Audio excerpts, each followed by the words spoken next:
Bienvenidos amigos de Factor Lambda. El día de hoy comenzaremos con una serie de 3 videos sobre motor de arranque. Y la división del tema se hará de la siguiente manera. Un primer video teórico donde definiremos las partes de un motor de arranque, sus nombres y funcionamiento interno. Un segundo video práctico donde realizaremos una serie de pruebas sobre un vehículo. Y para terminar, haremos todas las mediciones que se le deben hacer a un motor de arranque desarmado. Con estos 3 videos abarcaremos la totalidad de conocimiento y pruebas que se le deben hacer a un motor de arranque. Comencemos con la teoría. Partiremos del despiece más macro hasta ir especificando los demás componentes. El motor que ustedes ven en la imagen es uno de los más comunes, por eso lo vamos a usar de base de estudio, debido a que todas las modificaciones y diferencias que nos podemos encontrar en algunos otros motores de arranque vienen de la base del que estamos mirando ahora. La primera división que podemos hacer es en 2 grandes partes, una correspondiente al motor eléctrico y la otra al accionamiento de ese motor eléctrico. La primera parte que vamos a resaltar va a ser la del accionamiento, que para nosotros se llamará solenoide. Lo segundo será el motor eléctrico, de los cuales existen 2 tipos, de imanes permanentes y de electroimanes. En uno de los extremos del motor tendremos un piñón, el cual es el encargado de acoplar con el motor a combustión cuando se decide arrancar. En la parte trasera del solenoide encontraremos unos terminales eléctricos que sirven de conexión entre el vehículo, el solenoide y el motor eléctrico. Son 3 terminales que describiremos a continuación. Terminal 30, punto de conexión entre el positivo de la batería y el motor de arranque. Terminal 50, es el que recibe la orden de arranque desde la chapa o unidad de control. Terminal M, alimenta el motor eléctrico cuando el solenoide se lo permite. Ahora pasaremos al despiece interno. En la siguiente animación verán los componentes internos de un motor de arranque, los cuales iremos analizando detenidamente, poniendo énfasis en sus nombres, características constructivas y de la manera que lo encontramos como repuesto. Comencemos. Eje de rotor. Posee unas ranuras para alojar al núcleo y un hilo helicoidal que sirve como pista para el piñón con embrague de sobregiro. Núcleo, anclado mecánicamente con el eje. Sirve para soportar a las bobinas. Colector, montado sobre el eje pero aislado eléctricamente. Sirve como pista de deslizamiento para los carbones. Cada una de sus pistas se llaman delgas. Bobinado, existe una bobina cada 2 delgas. Son las encargadas de generar un campo electromagnético. Piñón con embrague de sobregiro. Tiene un piñón que engranará en la cercha del volante de inercia, un embrague que actúa como método de seguridad y un muelle que fija la posición de la horquilla. Tope, actúa como limitador de la carrera del piñón, evitando que éste impacte contra la carcasa. Bobinado del estator con sus masas polares, encargados de inducir un campo electromagnético sobre el rotor. Portacarbones con sus carbones, conjunto encargado de llevar la energía hacia el rotor. Posee 4 carbones, 2 positivos y 2 negativos. Bobina de retención, comienza en el terminal 50 y termina en la carcasa del solenoide. Bobina de aspiración, comienza en el terminal 50 y termina en el terminal M.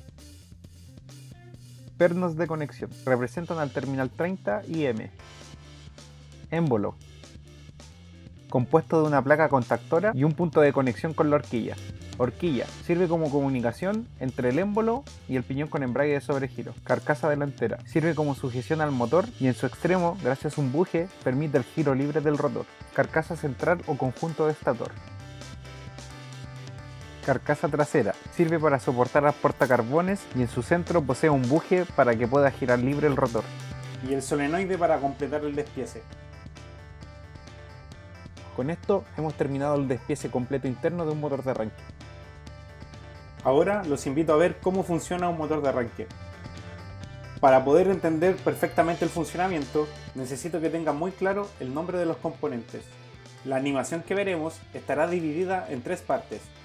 La primera fase correspondiente a la ejecución de la orden de arranque, el desplazamiento de los componentes internos que provoca esta acción, y la finalización del proceso por parte del. Comencemos con la primera parte. Lo que ven resaltado en la animación es un interruptor que simboliza la chapa. La orden dada por el conductor viajará desde la chapa hacia el terminal 50. En el terminal 50 nacen la bobina de retención y aspiración. Esta última cierra su circuito en el terminal M. Producto de esta conexión con el terminal M, la corriente que ingresa al solenoide viajará por todo el bobinado de las masas polares hasta salir de ahí e ingresar a uno de los carbones positivos, para recorrer por completo el rotor y cerrar el circuito en los carbones negativos. Al dar la orden desde la chapa, se encenderán tanto la bobina de retención como la de aspiración, generando un campo electromagnético que atraerá el émbolo. La corriente que sirve para alimentar las bobinas entra por el terminal M hacia el motor eléctrico, cerrando su circuito en el carbón negativo. Esta corriente que ingresa al motor eléctrico proveniente del terminal 50 genera en él dos campos electromagnéticos, uno en el rotor y otro en el estator, pero son demasiado débiles para generar movimiento rotacional en el eje. No olvidar que mientras el émbolo es atraído por el solenoide, jala la horquilla, lo que genera un desplazamiento del piñón hacia la parte delantera de la carcasa. El piñón, en dirección hacia la cercha, recorre el hilo helicoidal del eje, lo que le permite rotar para generar un perfecto calce con la cercha. En el siguiente paso debemos fijarnos en la parte trasera del émbolo, específicamente donde está la placa contactora. La placa contactora une los terminales 30 y M. En este momento ocurren tres procesos diferentes. El apagado de la bobina de aspiración, debido a que por el contacto de la placa queda con positivo por el terminal 50 y terminal M. El ingreso de una gran cantidad de energía al motor eléctrico, debido a que la placa contactora sirve como puente entre el terminal 30 y terminal M. Es en este preciso momento cuando se demanda una gran cantidad de energía desde la batería. Y para terminar, el piñón con embrague de sobregiro debiese estar enganchado en la cercha del volante de inercia para poder transferir el movimiento del motor eléctrico hacia el motor a combustión. Es en este momento cuando hacemos girar nuestro motor.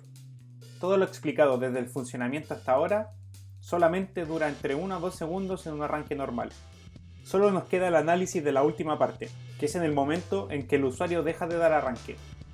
Lo único que evita que nuestro motor de arranque no deje de girar conectado a la cercha del volante de inercia es que aún la bobina de retención está energizada, debido a que tiene positivo por el terminal 50 proveniente de la chapa y cierra su circuito a masa en la carcasa del solenoide.